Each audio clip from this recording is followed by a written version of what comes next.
Molweni bathandekayo benkosi Yesu Kristu, mayidunyiswe inkosi Yesu Kristu. Namhlanje sithetha nge-enemies.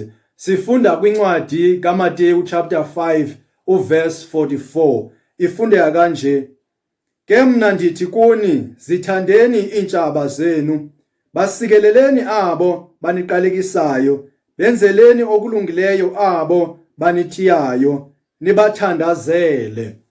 Ngamagama ahlakaniphileyo la, akekho amanye amagama endiwafumana ehlakaniphe njengala magama ewabeke ngokuhlakanipha kule ndawo uYesu Kristu oyinkosi yethu. Uthetha ngee-enemies zethu, uthi zithandazeleni ii-enemies zethu. Utsho njalo uba masizithandazele. Zingobani ii-enemies zethu? I-enemy yakho ngumamakho notatakho. Enemy yakho leyo number 1. Abantwana bakho zii-enemies zakho ezo. Abantu ozala nabo zii-enemies zakho ezo. Ifamily yakho yonke zii-enemies zakho ezo. Umuntu othandana naye, umuntu otshate naye, yi-enemy yakho leyo, ngoba kaloku wonke umuntu osondele kuwe uyi-enemy yakho. Ndithi kuwe wonke umuntu one-information ngawe, umuntu onalazi nawe, umuntu owakwashare ulwazi kunyena, umuntu owaziyo kunento ayaziyo ngawe, lo muntu uyi-enemy yakho.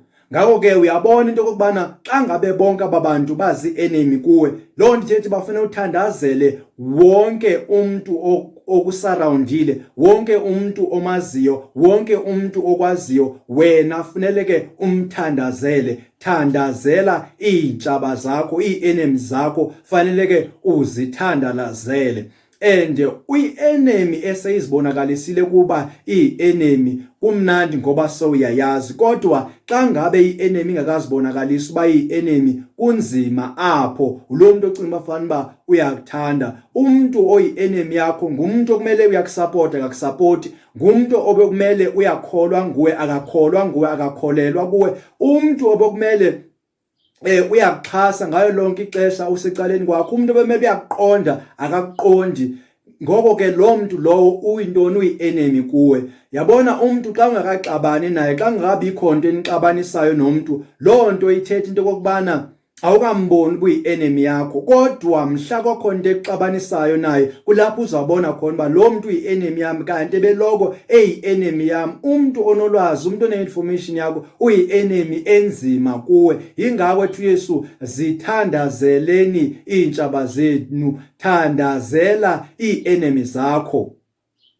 Akathi zithandazele umthandazo woba kwenzeka izinto ezimbi kwii-enemies zakho. Uthi zithandazele, ngamanye amagama akathi qalekisa, uthi zithandazele, ucele izinto ezinhle uba zenzeke kwii-enemies zakho, abantu abasondele kuwe, abantu abasurrounde wena, ii-enemy ozaziyo nee-enemy ongazaziyo, ezingekazivezi nesezizivezileyo. Uyabona, i-enemy ngumntu onepotential yokuba jealous for wena, umuntu osatisfy uba wena awumodluli ngoburich, awukho nto ongamedluli ngayo. As long as uba umuntu ekuloo ndawo esatisfy loo nto, uyi-enemy yakho. Umuntu fanele umazi uba uyi-enemy yakho as long as uba ekwazi, because une-potential yoba abe ne-jealous. Once wane-jealous kuwe, that means wena une-enemy. Lo muntu leyo uyi-enemy yakho noba engakazibonisi kuwe. Wonke umuntu mtreat njenge-enemy yakho, mthandazele, mcelele.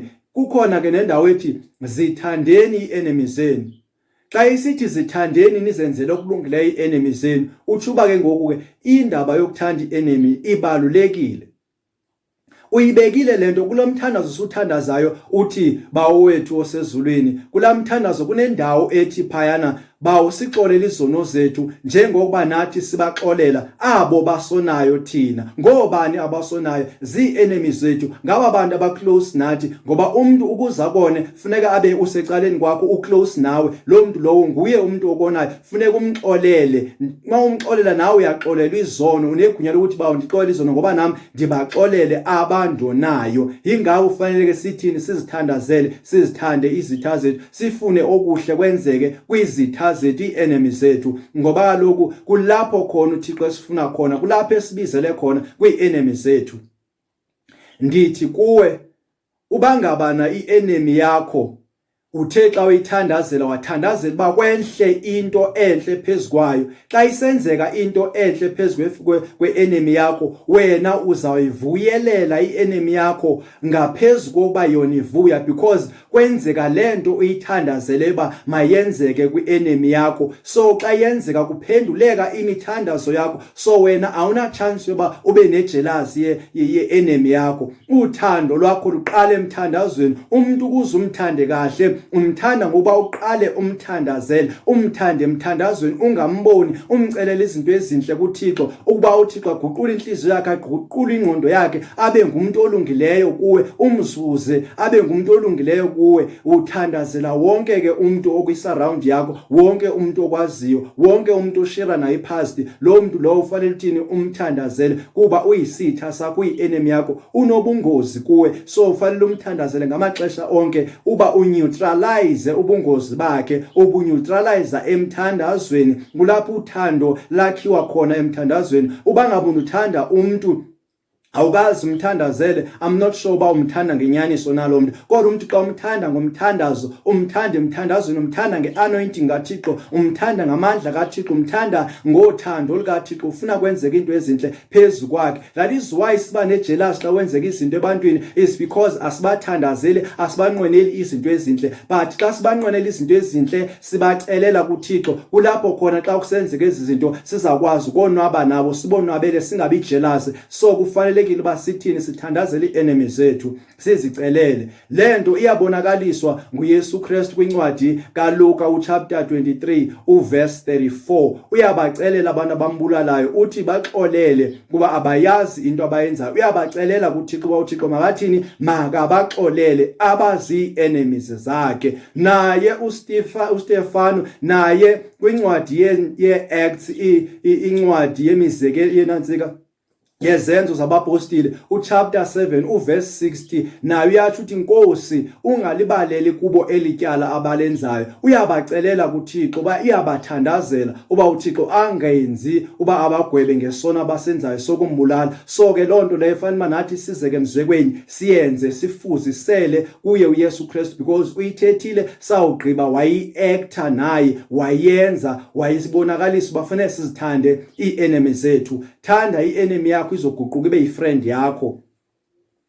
Lonto into ebalekile, into efanele basiyenze sisonke singabantwana bakaThixo, ukuze singabi nangxaki nabantu bonke, ukuze sihlale ngoxolo nabantu bonke, ngoba wonke umuntu simthatha njenge-enemy yethu, simthandazele, simthande, sifuna guquke kwisimo sakhe, sifune kwenzeka izinto ezinhle. uThixo uzawusikelela ngalonto.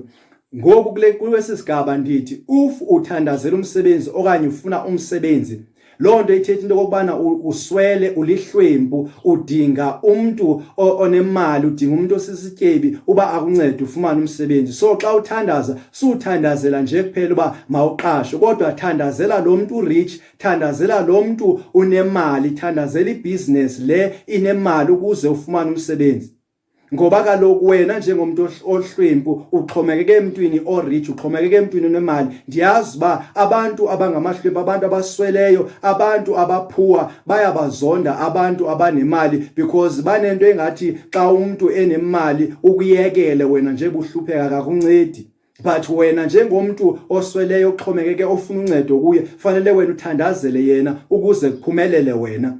So xa uthandaza, thandazela uba bawo ndicela kwenziwe ii-malls ezintsha, abantu abanemali benze ii-malls ezintsha, ii-business esezikhona zibe nama-branches amatsha, zi-extendwe, ukube khona ii-cities ezintsha ezakhiwayo, kwenziwa amathuba emisebenzi enzela uba uzoqashwa abantu abanemali, abantu abarich bafune ukuqasha wena, bafune ii-services zakho, bafune uba ubancede ngobutyebi babo. Wena kulapho uzawakha uqaliso bakho ubutyebi. So uyadinga uba ubathandazele abantu abazizitha zakho, abanemali, bathandazele, enzela uba kwehle izinto ezinhle kubo. Xa kwehle izinto ezinhle kuwe, nawe uzawubhenefitha. La ngamazwi endikuxelela wona ngokomoya okum, uthi mandikuxelele olo hlobo uba wena kumele uthandazele abantu abarich, ungabazonda abantu abarich, bathandaze ba mabaqhubeke bephumelela, baqhubeke besenza izinto ezinkulu, enzela ba nawe uzothi participate,